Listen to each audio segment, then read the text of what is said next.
All right, Lonnie, what's up, man? Yes, sir. How you? See, normally when we're chatting, it's over the phone I know, or right? as opposed to in person. Or we're hosting together. Yeah, that's true. Yeah. That's true. That's true. I've never been on this side of you, so I don't know That's what to true. expect. What was it? Was it the it was the gospel event? It was y'all were doing the McDonald's gospel tour.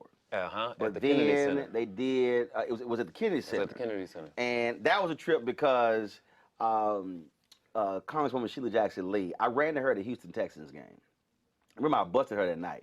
I ran her at the Houston Texans game, and she says, "Hey, I want you to attend.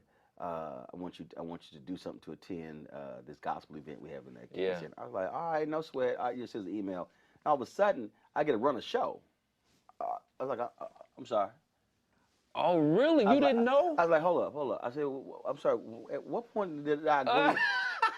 Did I agree I was emceeing and I was doing something? And like, oh yeah. And so that's why I was killing them the whole night. I was like, hold up. Somebody gonna pay for my parking. I'm like, y'all gonna sit here. I said, I ain't getting paid to do this. I said, that's literally how it's. I didn't know that. Dude, I was killing her all night. I was cracking. I was cracking. Her people like, Rolling, you cold. I said, first of all, I ain't gonna pass up the joke. So I'm just letting y'all know right now. So that's what happened. I love it. That's what happened. I love it. Now I get it. It literally was just, hey, we having this event. We'd love for you to attend. I get to run a show in an email. I was like, that's funny. It sounds like her though. I'm like, where this come from? Yeah. I was like, Well, you did your thing, boy. Man, look, that was fun. That was fun doing it. Cause church folk just too uptight.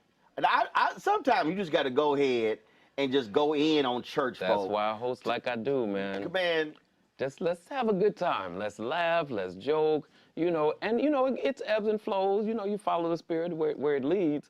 But you don't have to be ultra deep from the word hello. Bruh, I'm like, can y'all loosen up? Right, That's why I was just scoring on everybody. They were like, this boy lost his mind up here. Right. They were like, we ain't gonna bite this fool back. I said, I don't care. It was a good look though.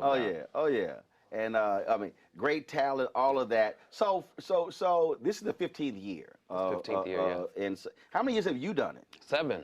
7. Yeah, this started with me coming in to fill in for the host. Erica Campbell had gotten sick. And they came to Philly, and Hoyt, who was the producer, said, can you come in and just do Philly for us until she gets better? And I said, yeah, I'll come in. I'm supposed to do one show. And then 7 years later, man, you just took Erica's job. We You took Erica's job. You crazy. Yeah, you probably told us, see, don't get sick. See what happens when you get sick? You know what? You better go and work out and take your medicines and all of that, because somebody's always ready. Hey, always ready. Yeah. Always ready. It's been an immense blessing, though, Doc. It's been a real good ride. So, I mean, obviously, normally you're doing it and you've got audience and you're dealing with people. Obviously, this year is different. But I tell people this all the time. Michael Collier and I had this conversation. And people really don't understand. Not everybody can host an MC. People don't understand that they sit at home and they think, man, I can do that. It's not an easy thing. It is not. And many people get it confused that when they see you sing or perform, because you do that well, that you will translate onto radio or to hosting just as well. And it's 2 different vibes, Doc. Right. 2 completely different vibes. Yeah. Well, first of all, whether you can sing, whether you can act or whatever, it's just not the same. And so, look, there are people I know who are actors who can't give a speech to save their life. And don't want to. Scares them to death. And you should have gone like, what are you doing? Because because they're not used to that.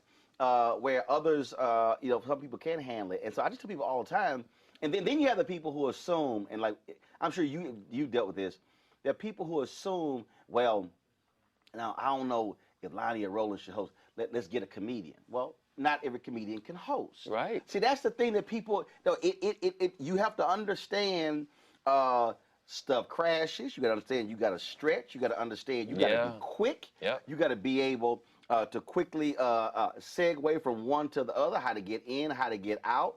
And a host can be funny and not be a comedian. There you go. I may not be a stand-up comic, but you're going to crack up if Right. I'm hosting the show That's my because we're point. just going to have a good time. That's my point. Yeah. So the ability to blend all of that together. It's a lot. What has been the craziest moment all these years you've been hosting where stuff just, and you had to, it was just the craziest. There's always a story. You know, it's a lot of them too, come right? on now. There's always a story. Well, I can't remember what city we were in, but I have a tendency to go into the audience. Right. And do what I call a talent show, because if we're in church, most of the time, right, the best singers are in the audience. Right. So I'll go into the audience and just have somebody sing. And this one day, this man decided that he was going to try it, and he started singing. He was a mess, but I made the mistake of giving him the mic to sing. Do you know that man walked away from me? Versus holding it? Yes, no, exactly. Lonnie, you already know. Lonnie, that's the first rule of hosting. Don't give up your mic. The first rule of hosting is you do not give up. This is what I do when I host. I like, look at here. Put your hands in your pocket. Right. Put them behind your back. I said, if you touch the mic, I'm going to smack your hand. Yep. I don't need your help. When I tell you that man walked away from me and you could see me chasing him around. He walked away? He wanted to finish his song. I was like, it was so bad. And you were like, bruh. It was bad. Mike, bruh. It was Mike. bad. Wow. It was bad. And that's the last time I've ever given up a mic. Yeah, we're going to fight over it. I tell I'm going to keep it. Put your hands down. Put your hands down. Behind your back. It gets crazy. I tell them, assume the position. Because when the lights go on, if people are not normally on stage, right, that's something that clicks into them. So they go into their shower mode, or when they're at home by themselves holding a brush, they go into that mode, and it's a wrap. Rule, don't ever give. Whether it's Q&A or I'm moderating something, you know, I'll be on stage and they'll say, "Well, we got mics on the floor." I said, "No."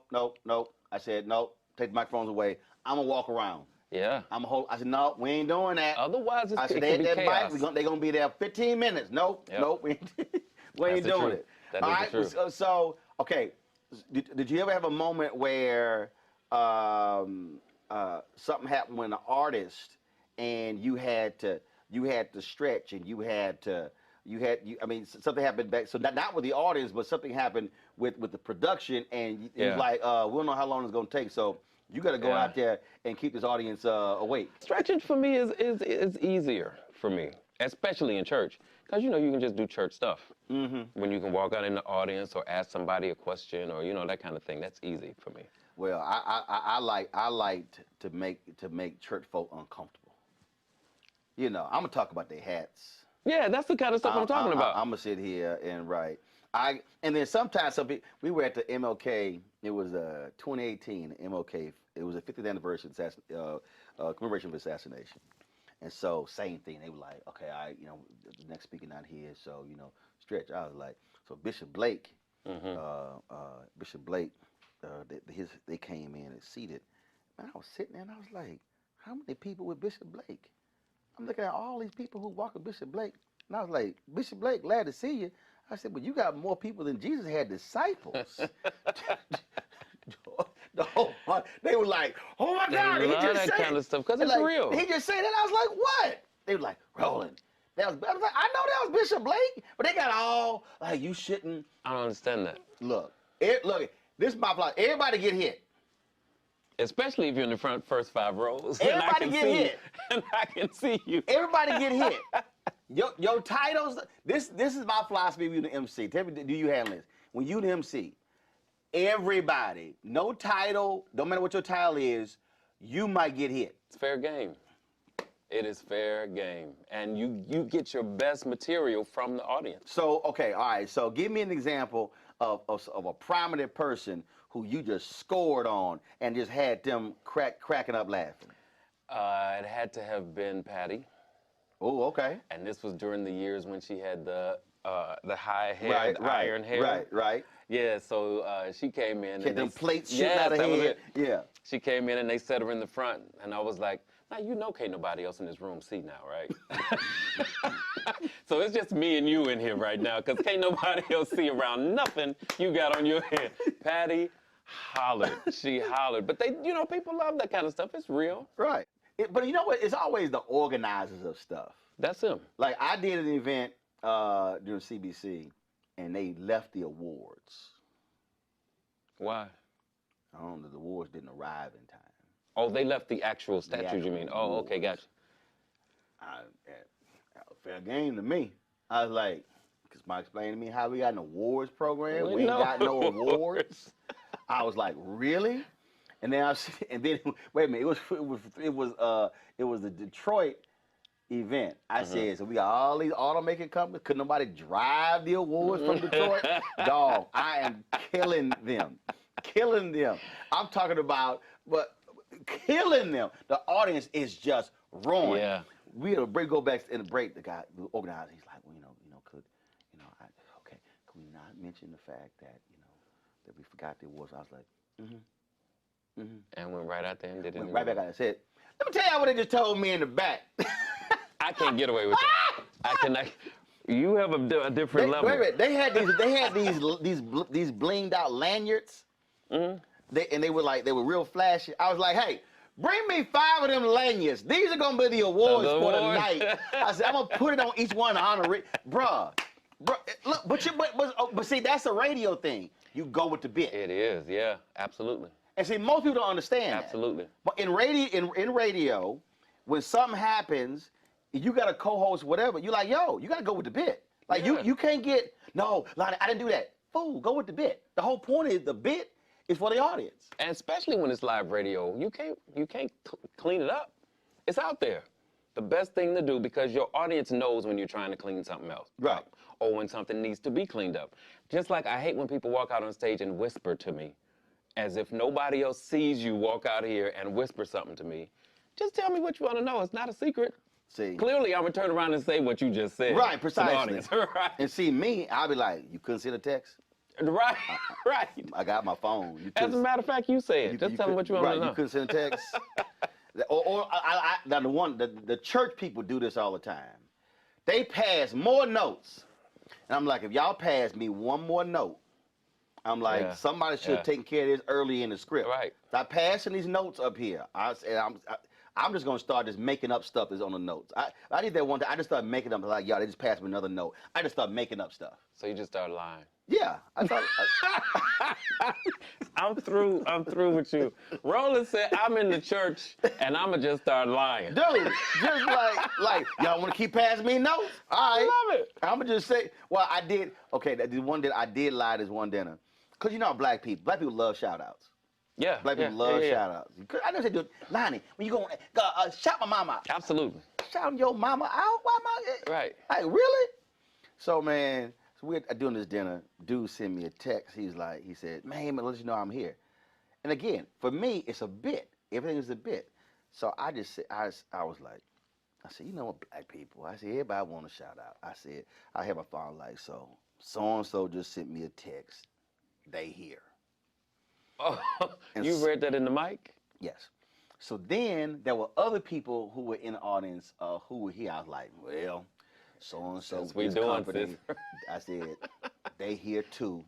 And the room was just cracking up laughing. Now they sitting over there like, I did not send him a text. I did not send him a text. And so I just started adding people. Like, yeah, table 38, so-and-so, so-and-so. Dude, I just started, and I just started hitting 8, 10 people. I was like, yeah, they want to shout out too. I said, I said, how y'all table doing? Oh, dude, again. Everything they do though is fair game. Hey, though. everything fair game. Really is fair game. We gonna swing on you. Yeah. And because the whole point is, and this is how I look at it, and tell me if you operate the same way. You sat in the audience many times and were bored out of your mind. Yeah. So my philosophy is, I want somebody like me hosting. Yeah. Yeah. So when I walk away, like, man, we were there 3 hours, but I had a good time. Had a good time. That's the whole point. Yes. That's one of the things that I like about this McDonald's tour is while we are raising money for the Ronald McDonald House Charities and doing such a great job around the country, it doesn't come like we are only there to ask you for money. Right. You know, the gospel music, the energy, the vibe, all of that is wrapped around why we're there, but it gives you a twofold. You can donate and you can leave there better than the way you came. Got it. And you cannot beat a situation like that for free, Right. Roland. Right. Can't beat free. I mean, we're bringing everybody who is top-notch everything in the gospel music industry, and so it's not like this is just B, C, D roll artists. You're getting the best of the best for absolutely nothing. See, now I'm gonna get you in trouble here. So, okay, we're about to play a little game here. So you have the quit best. already. You got you got the best of the best all here. Okay. All the people here. All right. But you got to pick one. Okay, here's what happens. Okay, we ain't got much time. Things change. You got all these singers, and Lonnie is responsible. Only one person can entertain the audience. Who are you picking? And you only got one. Across the whole gamut of artists? No, this year's lineup. This show. This year's lineup. You can only pick Lonnie. They say, Lonnie, look, you got to pick Lonnie. We only got time for one artist. You got to, and all the artists are standing there in front of you. I'm not doing this. No, Lonnie, you got to pick one. Lonnie, you got to pick one. You got to pick one. Think that I'm about to do that? You got to pick. Look. I'm gonna do it. I'm gonna sing myself. I'll just sing myself. No, that's not part of the rules. How you making up rules? Because you're not one. Because you're not one to entertain us. I am you the one host. of the entertainers. No, you're not. No, you're not. I sing and host. Nope. You the host. You the host. Nope. I perform How long was your set? 10 minutes. Nope. That's your MCing set. Nope. You ain't want to sing it. You got to pick. We got James Fortune, Yolanda, for Pete's we sake. got Donald Lawrence, we got the Walls, we got Summers. Did I miss anybody? That's who I would pick. Who? Summers. Why? Because she is new to the game.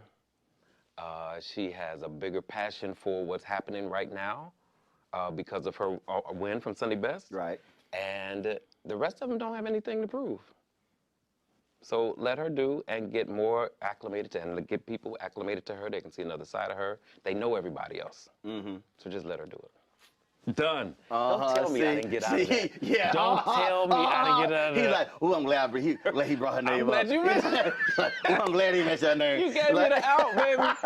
And what's better is she can actually do it because the girl can go. Right. So it's a win-win. All right. So I got another one for you. Oh, this game's still going? Yeah, I got another. Right. Look, I'm the host. I don't like this. I'm the host. Okay. I'm the host. So I'm the guest. This ain't your show. I'm the guest. This ain't the Lonnie show. Right. Okay, I'm with you. When I call your radio show, you the host. Okay. Okay. I got you. So I got another one. Who is your? I can't. Normally, I have a bit. It's called. It's an song, but we can't do that since church. But I'm talking about. Is there? I'm not fooling with you. Is there a song? Is there a song that when it come on, you just. You know, I'm talking about that song. Make you scrunch your face. You be stumped. I mean, you can be doing whatever, but when a song hit, you just go to another place. You forget. You just lose your mind. You just throw your hand. You just like it hits you. When it come on. It's old though. Oh, don't matter. Changed. Okay. Tremaine Hawkins. And actually, anybody who sings it, if you can halfway sing, change will take a house. Okay. A wonderful change has come over me. That'll do it for me every time. Non-gospel song. Non-gospel song would have to be, now, I don't know if you know who this is called. I think they're called Red Hats or Purple Hats. But have you ever seen the Peloton commercial? Mm-hmm. The bike commercial? Right. Whatever track that is behind that bike commercial, I can be in someplace else in my house, not even looking at the commercial, and that track will come on, and I'll be like, oh! Lonnie grew into a commercial. I could not, for the longest, I asked everybody, who is that? And I finally found out it was either Red Hats or Purple Hats. I can't remember what it is, but the song is just as good for the whole song that it is on that commercial. See, thankfully we now have Shazam. Because see, before Shazam and other apps, I would be listening to a song and then I'll be trying to find the 4 or 5 words in the lyrics, and I go type the words in, go to Google, put it in lyrics. Oh yeah. no, because it would. I love music, and it will drive me crazy if I cannot find who that is. I will go down a rabbit hole, and I wouldn't be able to go to sleep because it would bother me. No, who is it? What song takes you there? Oh, Non-gospel. oh my God, please, take your pick. I can go. Oh, B.B. King, Bobby Blue Bland. Is an album called "Together for the First Time." That's the way love is. I mean, that they kill it. Okay. They kill it. Let the good times roll. Kill it. I'm talking about that hit. Yo, we about to rock. Otis Clay live in Japan. Wow. Otis Clay. I wasn't expecting Otis these. Clay has a song's called Precious Precious. It's 13 minutes. There's a 6.5 minute organ solo by Charles Rogers. Bruh. I ain't never heard it. Bruh. And then last song called, that same CD called Holding On to a Dying Love. Now, my ex-wife hated when I played that song. But I understand why, because that's why she's ex. But it's the song. And again, I don't know what camera I'm supposed to look at, but I am not fooling the song with Roland Martin. When you hear the song, you're going to be like, that's a jam right there. Now, it's just, so, it hit, you like, oh yeah, Champagne, how about us? All I'm thinking about is that's why she's ex. I don't care what you about to say next. All I can remember is that's why she's ex. This dude What the song is called crazy. Holding On to a Dying Love. I know, right? I ain't fooling with you, man. No, because I got an ex-wife too. So I'm not fooling with you. Now Don't give me a playlist for the now ex-wife. Now you're going to leave here. You're going to be like, hit that song. Right. Sing it, Otis. I'm not fooling with you. Nope. I'm checking out. I'm checking out. See, all right, we done. Man, it's good to Appreciate it, see Doc. you. Appreciate it. Absolutely. My pleasure. Ain't nobody like you. I love you, man. I love you. Appreciate it, my brother. Always good to see you. Thank you, man. All right.